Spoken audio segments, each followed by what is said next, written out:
అంటే ఈరోజు పవన్ కళ్యాణ్ గారికి, రామ్ చరణ్ గారికి, అల్లు అర్జున్ గారికి, వరుణ్ తేజ్ గారికి, సాయి ధర్మ తేజ్ గారికి, వైష్ణవ్ తేజ్ గారికి వీళ్ళందరికీ ఒక సపరేట్ ఫ్యాన్ బేస్ ఉంది. కానీ వాళ్ళందరికీ తెగిన మొట్టమొదటి టికెట్ మాత్రం మెగాస్టార్ అభిమానిదే.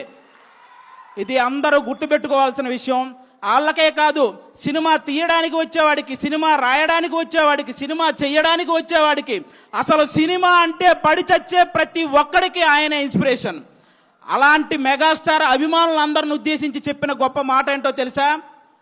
నా అభిమాని అయినప్పుడు వచ్చే సంతోషం కంటే నా అభిమాని తను ఎంచుకున్న రంగంలో సక్సెస్ అయినప్పుడు వచ్చే సంతోషమే నాకు ఎక్కువ అని చెప్పిన గొప్ప మనసున్న వ్యక్తి మెగాస్టార్ చిరంజీవి గారు. క్రికెట్లో సచిన్ టెండూల్కర్కి చాలా రికార్డులు ఉంటాయి.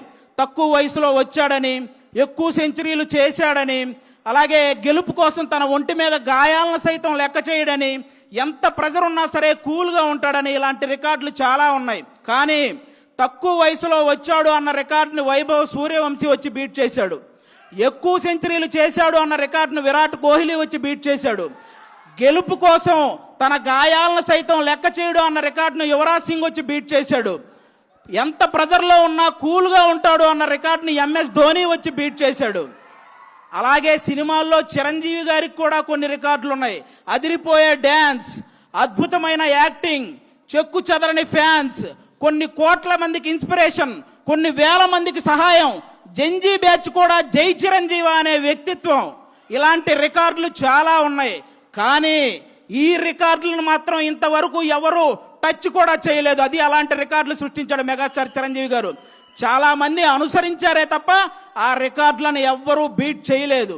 స్వయం కృషి, విజేత, ఆపద్బాంధవుడు, అలాగే మగమహారాజు, ఇవన్నీ సినిమా టైటిళ్లు మాత్రమే కాదు.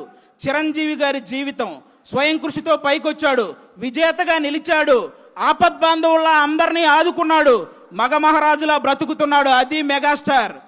మన అన్ని లాంగ్వేజ్ల్లో, తెలుగు, తమిళ, మలయాళం, హిందీ, కన్నడ, అన్ని లాంగ్వేజ్ల్లో మా హీరో ఇన్ని కోట్లు కొట్టాడంటే, మా హీరో ఇన్ని కోట్లు కొట్టాడనే గొడవలు అప్పటికి ఇప్పటికీ ఎప్పటికీ ఉంటాయి. కానీ మా హీరో ఇన్ని కోట్లు కొట్టాడు, ఇన్ని కోట్లు కొట్టాడని గొడవలు మాట్లాడుకునే స్థాయి నుంచి మా హీరో ఇన్ని కోట్లు పంచిపెట్టాడు అని విలువలు మాట్లాడుకునే స్థాయిని తీసుకొచ్చింది మొట్టమొదట మెగాస్టార్ చిరంజీవి గారు. చెన్నైలో ఆయన అవకాశాల కోసం తిరుగుతున్న రోజుల్లో ఆయన్ని అద్దంలో మొహం చూసుకోమన్నారు. ఈరోజు అద్దంలో మొహం చూసుకుంటున్న ప్రతి ఒక్కడూ నేను చిరంజీవి గారిలా స్టైల్గా ఉన్నానా, చిరంజీవి గారిలా అందంగా ఉన్నానా అనుకునే స్థాయికి ఆయన ఎదిగాడు. That is megastar. మెగాస్టార్ గారి గురించి నేను చెప్పడం కాదు, గొప్ప గొప్ప వ్యక్తులు ఎంతోమంది ఆయన గురించి చెప్పారు.